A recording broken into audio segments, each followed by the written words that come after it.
You must remember this. A kiss is still a kiss. A sigh is just a sigh. Next question was a little bit of the history of the people who have lived with you and why they lived with you and what time period, because I know quite a few people have moved in and out of your houses. No. Who was the first person other than your girls who lived with you? Well, I kept my niece, my sister Ruth, and my niece lived with us when we lived already in Mount Clemens. Okay. I had her, and I don't think as long as we lived in Roseville I ever had anybody that I can think of offhand. Oh yeah, we had I sit for complete, so tired.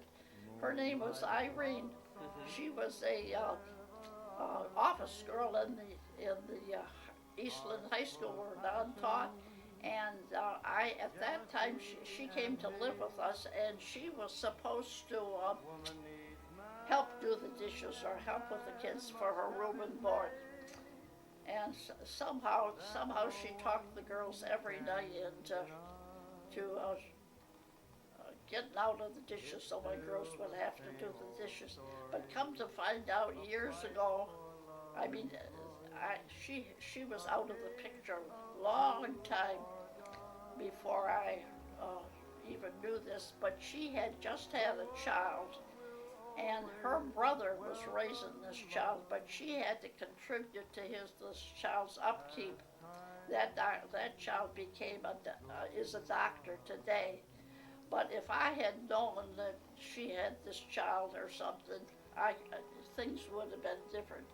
But I don't know. But I got her a date with one of the girls I worked with at the telephone company.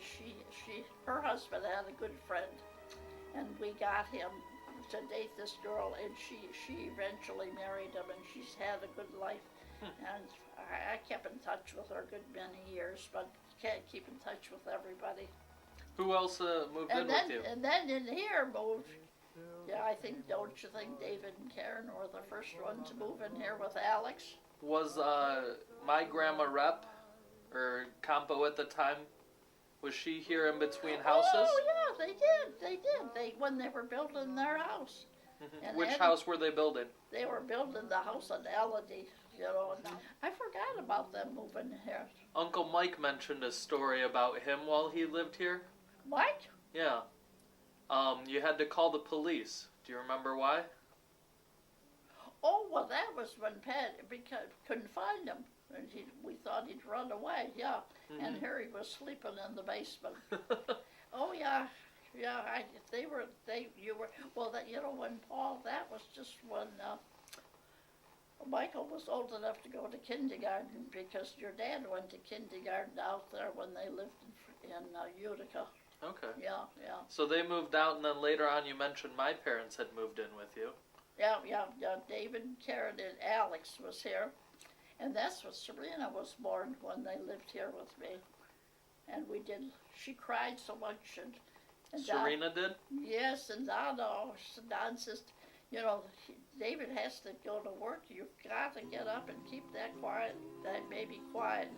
And I said, I can't quiet her down, but he would walk and walk and walk with her. Yep. And that's how I think he got special to Serena. Yeah. Yep, I always have said that.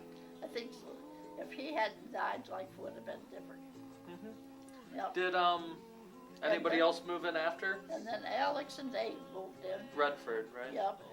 I had passed out that must have been when I passed out at Snyder's, and I got the pacemaker put in because, I don't know if that's right or not though, Paul, because they were just getting married, and they've been married 6 years. It was around the same time period. But anyway, so when they got married, they didn't know where they were going to live, and I said, I got plenty of room here, and they didn't want me to be alone at that time, so they moved in with them. And I tell you, it's sad, but I said you can't show favorites, and I try not to, but I just love that girl. But I think because she was here so much with me, and we, sometimes the other people that stayed with me, they got up and went to work, but she and I were here together all the time. Is you and Alexandra? Yeah, and it's sad because when she told me I could do something for her, and that was to quit worrying about her.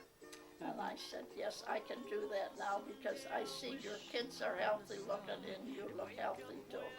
When did you start going to Florida? Because I remember spending time at the condo down there. Oh, those were good days, weren't they, Paul? They were. When we first retired, Don's brother had lived in Florida for a good many years, and Don would go down there for Christmas holidays and everything. And then when we retired, we had a motorhome, and we went to the campgrounds. And then Don's brother, he lived at that time. Anyway, he rented a place or had a place in Port Charlotte, and he wanted Don and I to come there and split expenses with him. Well, it cost us more to live in Port Charlotte with him than it ever did in the campgrounds, but it wasn't on the water, and their shoreline was condemned. You couldn't go swimming there, and anyway, that never proved out to be very satisfactory as far as I was concerned. Then one year I said, well, then one winter, through that period of time, I think, I went to California and spent, that was when you were 3, and then one winter too, I went and spent with my sister in Arizona, at Cottonwood, and I just didn't want to be there with them, and their lifestyle was different than they looked at television, and I don't know, their life was different. It wasn't their business, but I didn't. Don would get up in the morning, take the car, and go to play tennis, and he'd be gone all day. And anyway. Where at? In Port Charlotte. Okay, yeah.